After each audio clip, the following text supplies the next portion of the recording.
NH10 কিন্তু খুলে গেছে। NH10-এ কিন্তু গাড়ি চলাচল স্বাভাবিক হয়ে গেছে।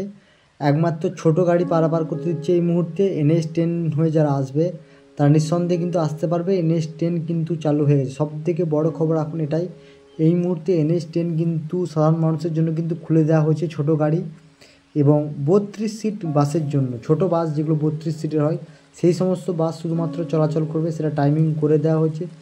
সেই টাইমের মধ্যেই কিন্তু চলাচল করবে। বড় গাড়ি কিন্তু এই মুহূর্তে চলাচল করতে দিচ্ছে না, একমাত্র ছোট গাড়ি চলাচল করতে দিচ্ছে এবং সেটার টাইম বেঁধে দিয়েছে। এবং তোমরা যারা সিকিম আসতে চাইছো, সিকিম এখন আসতে পারো। সিকিম আগের থেকে কিন্তু অনেকটাই ভালো হয়ে গেছে এবং রাস্তাঘাট অনেকটাই আস্তে আস্তে স্বাভাবিকের পথে। এবং যারা সিকিমের ইনফরমেশন ভিডিও দেখতে চাও তারা চ্যানেলটাকে সাবস্ক্রাইব করে রাখো।